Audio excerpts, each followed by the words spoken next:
আগামী 1 মাসের মধ্যে শেখ হাসিনা দেশে আসতেছেন। দেশে এসে শেখ হাসিনা ক্ষমতাচ্যুত করার পেছনে মাস্টারমাইন্ডদের তিনি সাজা দেবেন, বিচার করবেন। আর শেখ হাসিনা কি শুধু একজন নারী বা শুধু একটা রাজনৈতিক দলের একজন সভানেত্রী? শেখ হাসিনা বাংলাদেশের সাবেক প্রধানমন্ত্রী, একবারের না একাধিকবারের। যে তারা ওইভাবে প্রমাণিত না হলে তারা আমি কেন একটা নির্দোষ লোকের কেন আমি সাজা দেবো? এই জন্য আমাদের ইনভেস্টিগেশনটা করতে দেন। যদি ইনভেস্টিগেশন করার পর যেই দোষী হোক না কেন তারা আমরা অবশ্যই আইনের আওতায় নিয়ে আসবো। যে ডক্টর ইউনূস টিউলিপ সিদ্দিকের লেখা এই চিঠিতে সাড়া দিয়ে তাকে সাক্ষাৎ দেবেন এই যুক্তরাজ্য সফরের সময়। এই চিঠিটিকে প্রকাশ্য করে দিয়ে তিনিও একটা বড় ধরনের প্রশ্নের জন্ম দিলেন এই তদন্তের স্বচ্ছতা নিয়ে। সাবেক রাষ্ট্রপতি আব্দুল হামিদ 1 মাস পরে থাইল্যান্ড থেকে বাংলাদেশে ফিরে আসছেন। যার দেশ ত্যাগ নিয়ে এত নাটক হলো, এত আলোচনা হলো, ঠিক সেই মুহূর্তে তিনি আবার দেশে ফিরছেন। এটা একটা ম্যাজিক মোমেন্টের। সাবেক রাষ্ট্রপতি দেশে ফিরলেন, প্রধানমন্ত্রী শেখ হাসিনাও ফিরবার প্রস্তুতি নিচ্ছেন। আওয়ামী লীগ নেতারাও কিন্তু দেশে ফিরবার প্রস্তুতি নিচ্ছেন।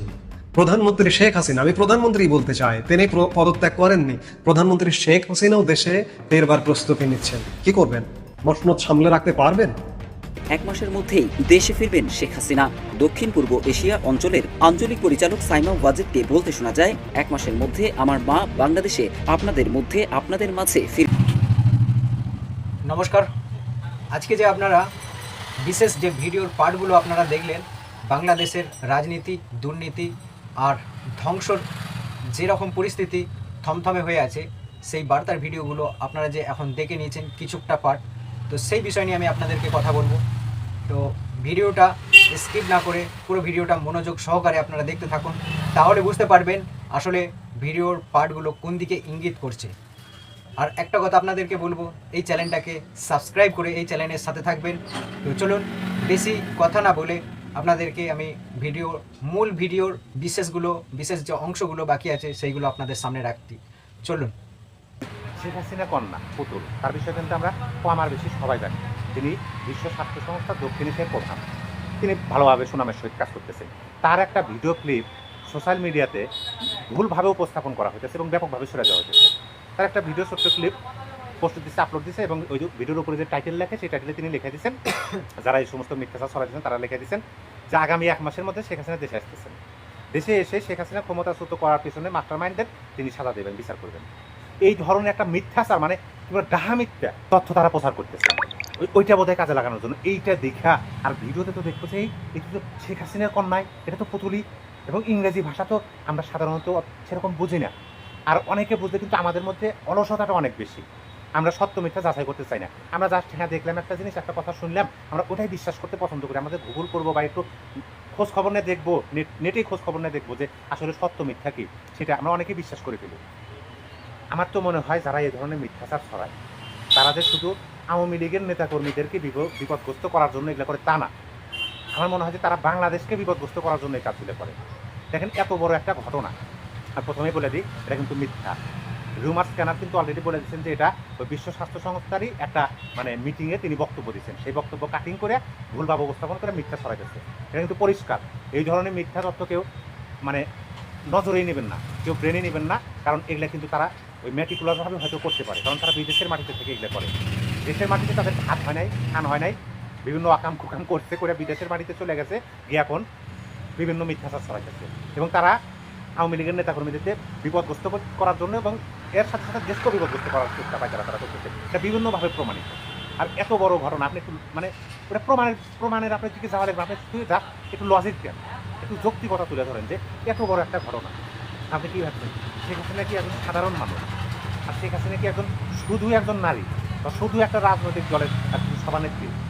শেখ হাসিনা বাংলাদেশের সাবেক প্রধানমন্ত্রী, একবারের না একাধিকবারের। বিশ্বের সকল রাষ্ট্র তাকে চেনে, এবং তিনি বাংলাদেশ আওয়ামী লীগ নামক একটা রাজনৈতিক সংগঠনের সভানেত্রী এখন পর্যন্ত স্ট্যান্ড বাই।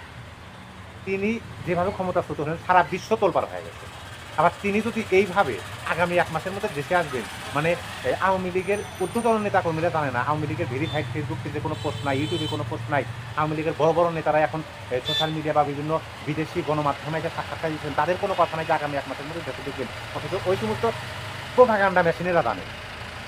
এই ধরনের মিথ্যা তথ্য আপনারা বিশ্বাস করবেন না, ওইটা নিজেদের বিপদগামী করবেন না।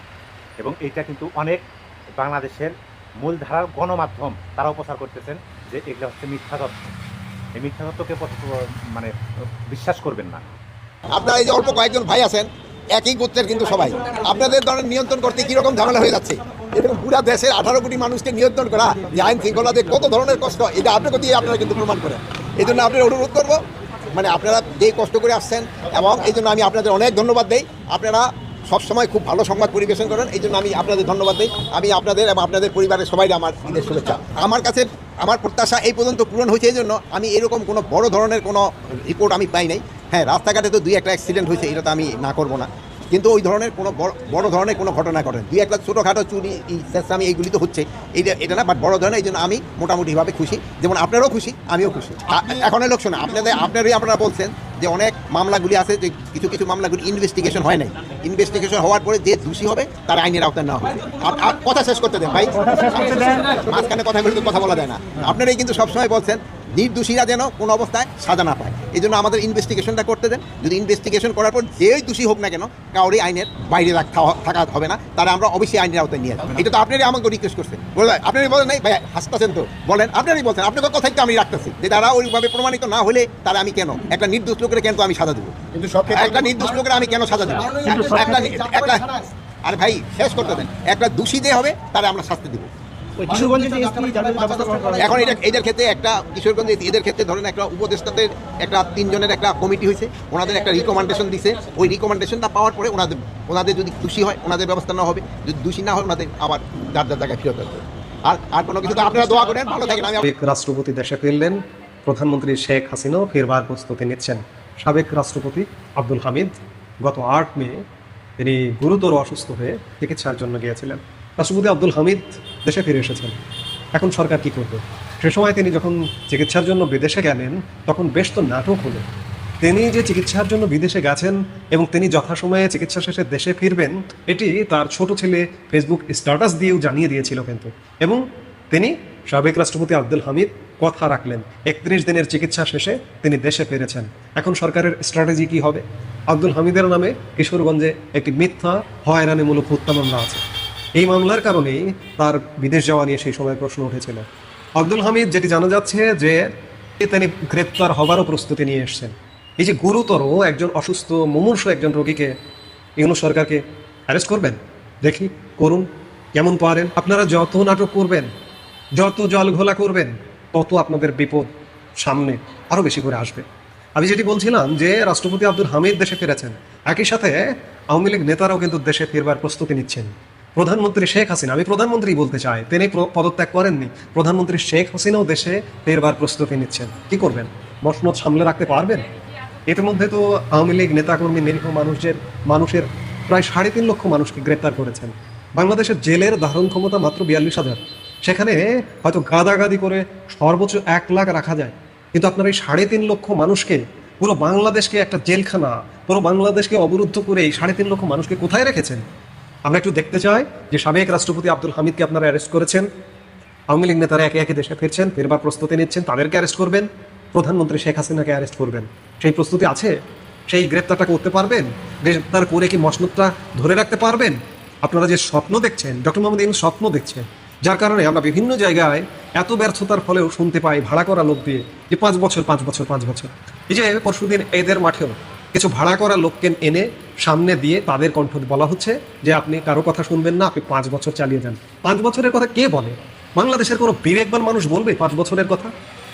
মানুষ তো বলবে যে এই মুহূর্তে বিদায় নিন। মানুষ বলছে এই মুহূর্তে বিদায় নিন, কান পেতে শুনুন, শুনতে পাবেন। কিন্তু আপনাদের এখন কান নেই, আপনাদের চোখ নেই। ডক্টর মোহাম্মদ ইউনূস এবং ইউনূসের সরকারে যারা আছেন তাদেরও কান নেই, তাদেরও চোখ নেই। কাজেই সাবেক রাষ্ট্রপতি এলো, আওয়ামী লীগ নেতারা আসছে, প্রধানমন্ত্রী শেখ হাসিনা আসবেন, আপনাদের স্ট্র্যাটেজিটা কি হবে? আপনারা প্রস্তুতি নিন।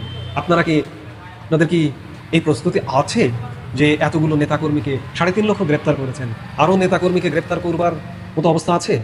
সাবেক রাষ্ট্রপতি আব্দুল হামিদকে কি অ্যারেস্ট করতে পারবেন? প্রধানমন্ত্রী শেখ হাসিনা দেশে ফিরছেন, তাকে কি অ্যারেস্ট করতে পারবেন? এই অবস্থায় ভাববার তেমন কোনো কারণ নেই যে ডক্টর ইউনূস টিউলিপ সিদ্দিকের লেখা এই চিঠিতে সাড়া দিয়ে তাকে সাক্ষাৎ দেবেন এই যুক্তরাজ্য সফরের সময়। তবে টিউলিপ সিদ্দিক যেহেতু কোনো সাড়া পাচ্ছেন না দুর্নীতি দমন কমিশনের সঙ্গে যোগাযোগ করে, কিংবা তার আইনজীবীরা পাচ্ছেন না, কাজেই সেদিক থেকে এই চিঠিটিকে প্রকাশ্য করে দিয়ে তিনিও একটা বড় ধরনের প্রশ্নের জন্ম দিলেন এই তদন্তের স্বচ্ছতা নিয়ে। টিউলিপ সিদ্দিক সরাসরি তো বলছেনই এটা ফ্যান্টাসি ইনভেস্টিগেশন, একটা কাল্পনিক তদন্ত। অন্যদিকে ডক্টর মোহাম্মদ ইউনূসকে লেখা চিঠিতে টিউলিপ সিদ্দিক একথাও বলেছেন যে এই অভিযোগ সম্পূর্ণত রাজনৈতিক উদ্দেশ্য প্রণোদিত। তার খালার বিরুদ্ধে তার খালার রাজনৈতিক প্রতিপক্ষ ববি হাজ্জাজ এই অভিযোগ এনেছেন যে তারা অবকাঠামো খাতে $5 বিলিয়ন মতো আত্মসাৎ করেছেন। টিউলিপ সিদ্দিককে মন্ত্রী হিসেবে মুখোমুখি হতে হয়েছিল মন্ত্রিত্বের স্ট্যান্ডার্ড রক্ষাকারী যে কমিশন আছে ব্রিটেনে, মিনিস্টারিয়াল স্ট্যান্ডার্ডস কমিশন, তাতে তদন্তে। এবং সেখানে তদন্তে লাউরি ম্যাগনাস তদন্তকারী যিনি ছিলেন সেই বিচারপতি কিন্তু বলেছিলেন যে টিউলিপ সিদ্দিকের সরাসরি কোনো অপরাধ বা রং ডুইং বা অন্যায্য কাজের প্রমাণ তিনি পাননি। তবে তিনি একথাও সেখানে উল্লেখ করেছিলেন যে টিউলিপ সিদ্দিকের তার পরিবারের সঙ্গে সম্পর্কের বিষয়টিতে আরও সচেতন হওয়া উচিত ছিল। কারণ লাউরি ম্যাগনাস একদিকে যখন টিউলিপ সিদ্দিকের বাড়িঘরগুলো নিয়ে তদন্ত করছিলেন, যেসব বাড়িতে ব্রিটিশ এমপি হিসেবে তিনি ছিলেন, তেমনি তিনি তদন্ত করেছিলেন ববি হাজ্জাজ দুর্নীতি দমন কমিশনে আরেকটি যে অভিযোগ এনেছেন সেই অভিযোগের, যে রাশিয়ায় রূপপুর পারমাণবিক প্রকল্পের বিষয়ে চুক্তি চূড়ান্ত করার সময় টিউলিপ সিদ্দিক তার খালা শেখ হাসিনার সফরের সঙ্গী হয়েছিলেন। এবং ববি হাজ্জাজের অভিযোগ, দুর্নীতি দমন কমিশন যে অভিযোগ তদন্ত করে দেখছে, যে সেখান থেকেও টিউলিপ সিদ্দিক বাড়তি সুবিধা, আর্থিক সুবিধা পেয়েছিলেন। লাউরি ম্যাগনাসের কমিশন, ব্রিটেনের মন্ত্রিত্বের মান রক্ষাকারী কমিশন অবশ্য বলেছে এরকম কোনো প্রমাণ তারা পায়নি। তবে ফ্ল্যাট ব্যবহারের ক্ষেত্রে তারা দেখেছে টিউলিপ সিদ্দিক তার বোনের এমন একটি ফ্ল্যাটে দীর্ঘ সময় থেকেছেন যেই ফ্ল্যাটটি তার বোন আজমিনা সিদ্দিক আওয়ামী লীগ ঘনিষ্ঠ একজনের কাছ থেকে বিনামূল্যে উপহার পেয়েছিলেন।